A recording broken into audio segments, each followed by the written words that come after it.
Hi guys, my name is Meads. This is going to be a review for Comicave's 1/12 scale collectible figure. We're looking at Iron Man Shotgun, or Mark 40, Roman numeral 4XL. And this got me quite intrigued. And it's always interesting to see how other companies have a take on like a popular figure, especially on the Iron Man series. You know, there's quite a bit out there. Figuarts, Sentinel, Hot Toys, and among other things, or even the Hasbro ones. So I'm just kind of curious how Comicave does it. And it does boast its 75% diecast metal, as shown on the lower left right there. Basically a Chogokin. But it is 1/12 scale, so it might be probably a good scale with your Figuarts, or the, well, I'm not too sure about the Hasbro one, but 6-inch figure line.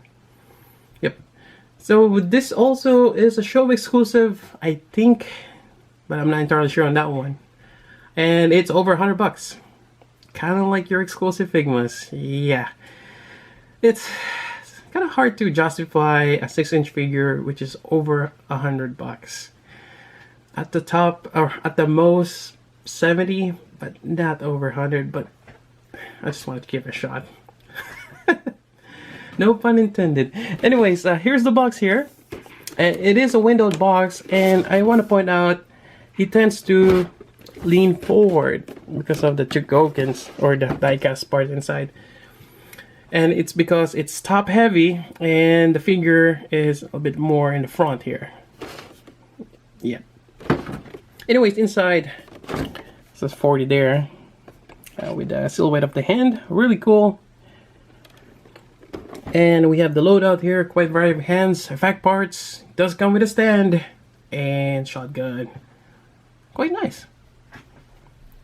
On the side here of the box, on the back, you have the silhouette of the back of the suit.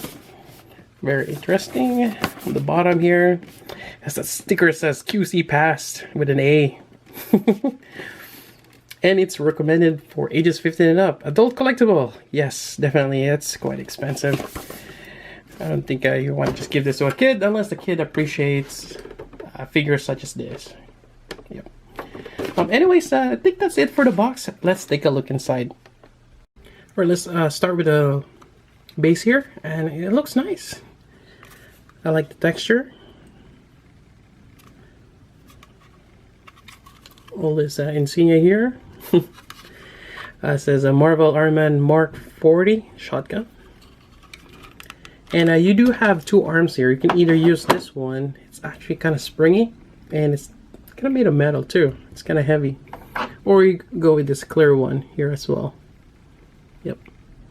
So you can use either one, and you do have the arm here to go along with that. And it does have kind of like a locking mechanism here. You just slide in and out.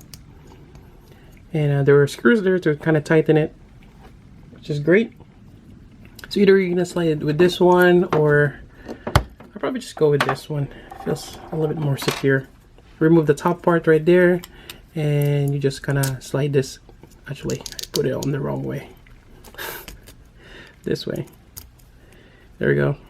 It just slides in and it holds in place. If you want to take it out, you press on this, slide it out, then there we go. It's actually quite nice. Although, I think one of the issues on this one is not being straight, but we could always adjust that. Yep. Not too bad for a base. There's also another part here that attaches on the bottom side. And I believe this kind of supports the back of Iron Man, and to kind of keep it straight. It's actually a great idea. Or probably on the butt area right there. It's a butt support. Interesting.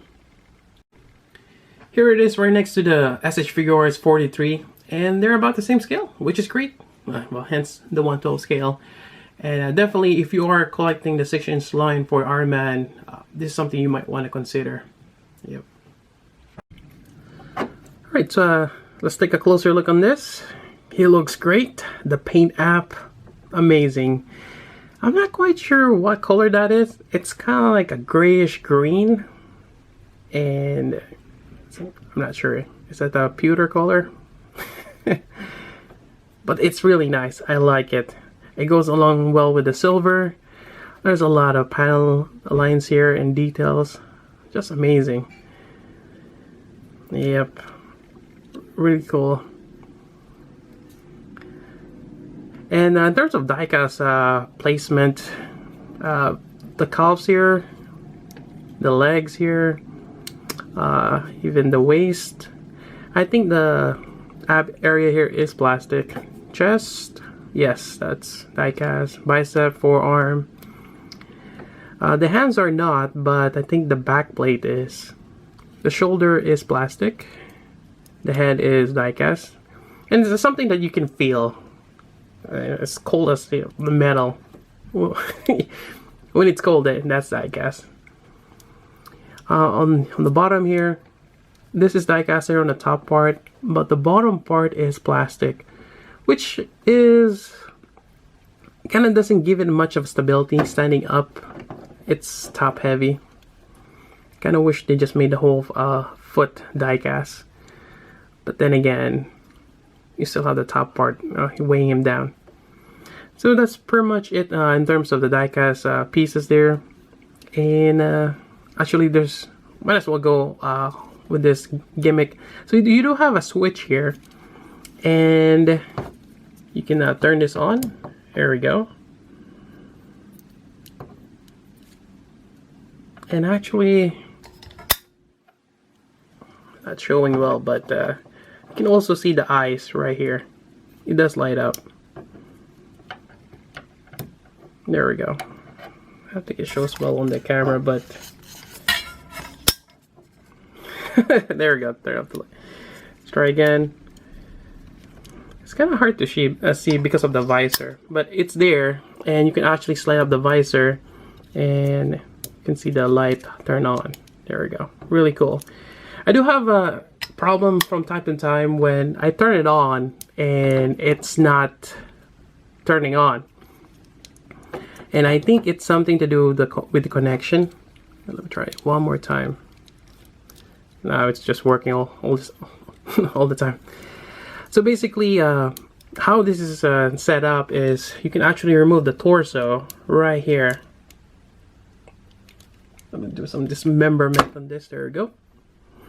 And there is some electrodes there, positive and negative, and you get the battery, and that's basically the battery compartment. Kind of cool.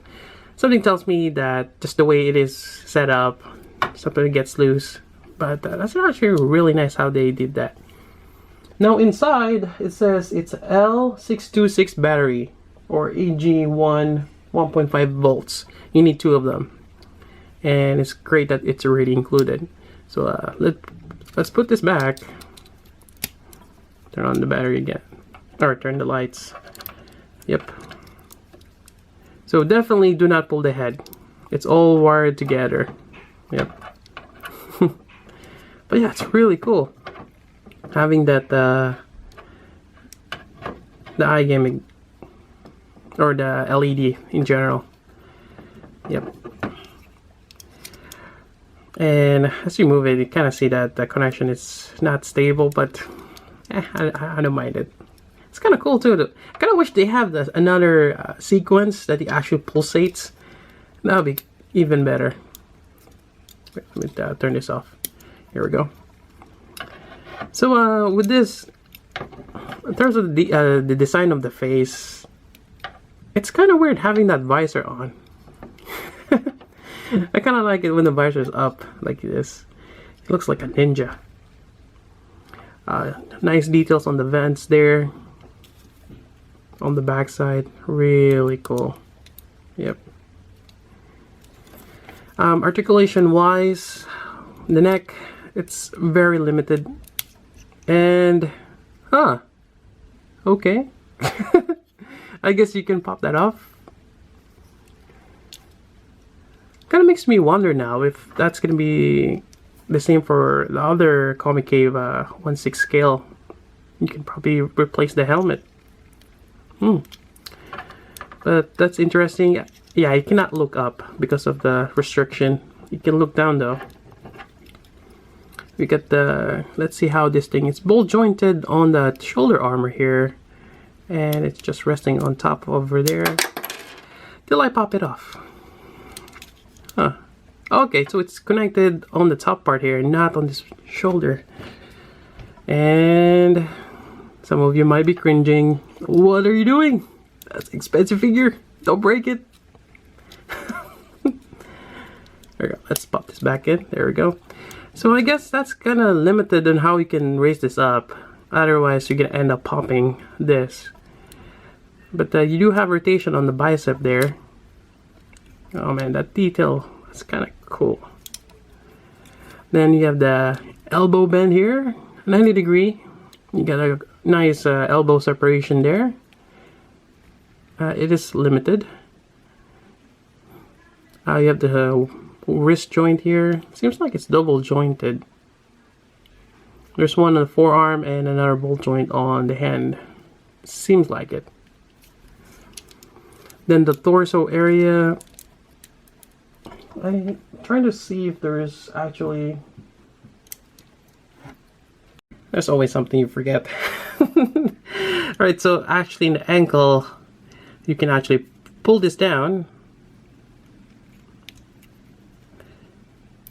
There we go, just a little bit more. There we go. And this gives you a little bit more ankle rotation, and allows you to do a side step here, or a wide stance. So that's great. They've included that.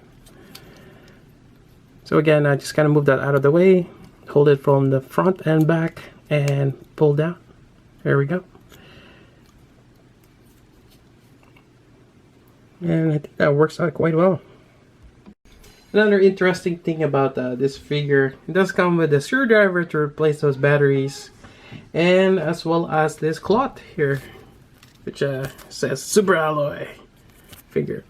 So this is to kind of wipe out any fingerprints or kind of clean up your diecast figure right here.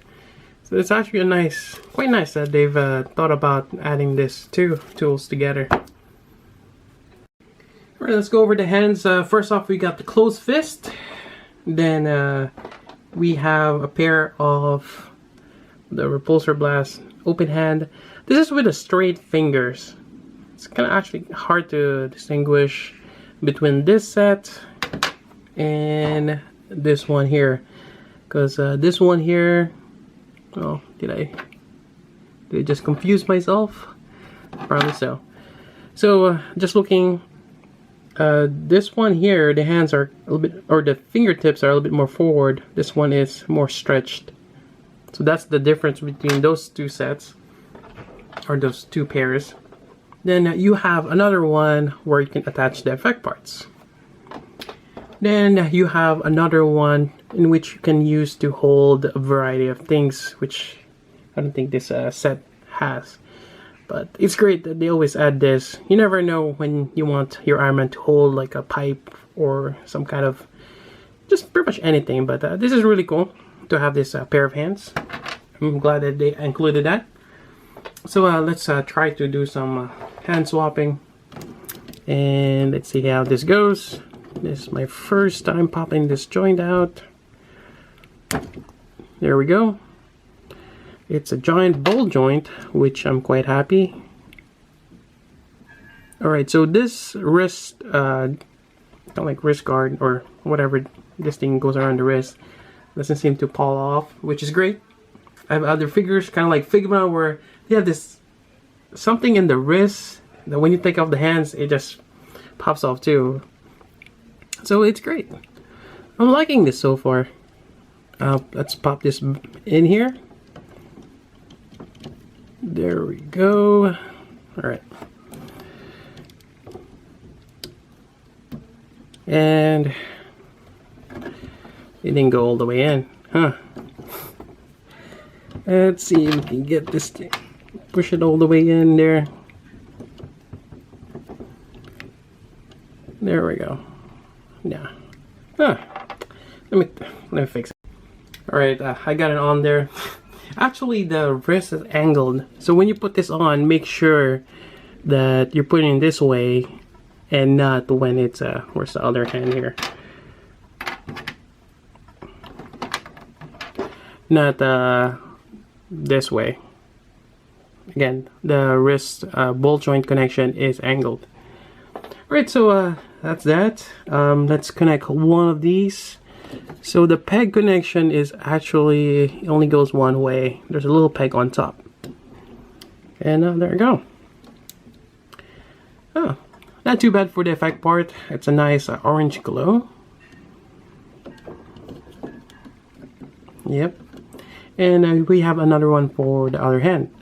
Also, they've included, and I was wondering what this thing is. Turns out it's actually the one for the back. And there is a peg connection there. Let's see how well this goes in. And really hope I don't mess up the paint.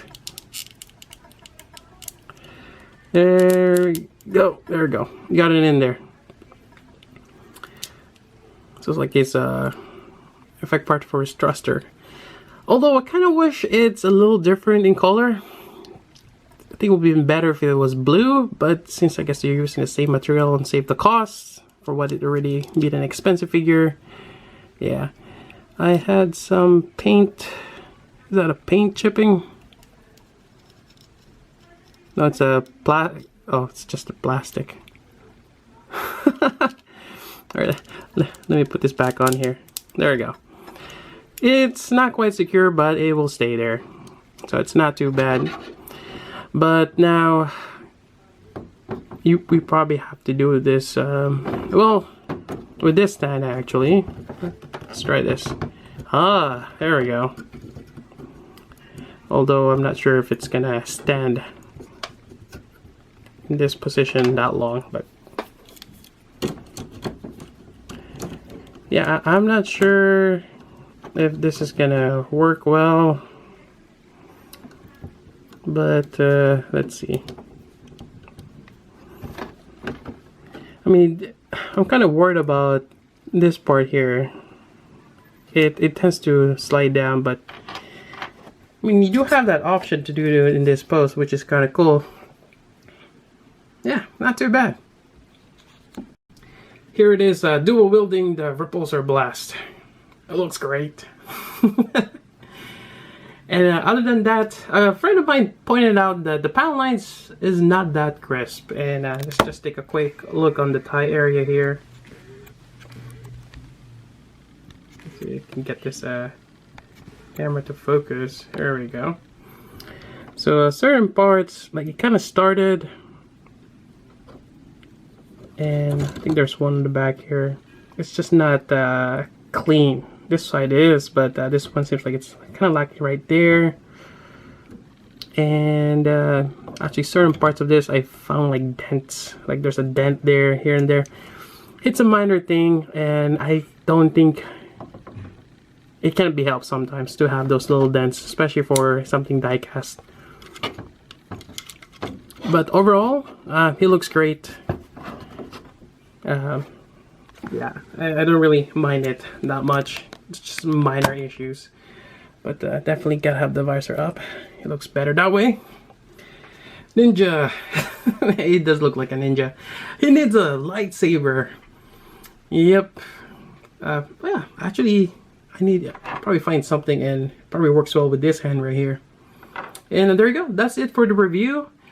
As a figure, without looking at the price, this is really great. It works well with figuarts, and it's a nice one to have. It comes with LED, comes with quite a bit of die-cast. The detail is great, and I think it's worth getting it. Just looking at the figure itself, really, Comicave did an awesome job on this one. I like it. Price-wise, I think that's the only thing that will hold people back. It is over 100, maybe close to 150. It just depends on where you get it and what's the availability on this particular figure. And it kind of goes along with having the LED and the die-cast parts. Yeah. But other than that, yeah, great figure. Anyways, that's about it. I got mine from Tattoo Hobby. They helped me out get this one. And I'll provide the link down below if you're interested in getting one. Just send them basically an inquiry. And that's it for the review. If you have any question, particularly on this figure, let me know. Otherwise, that's about it. So until then, this is Meads. Thanks for watching. And if you're just wondering, there you go.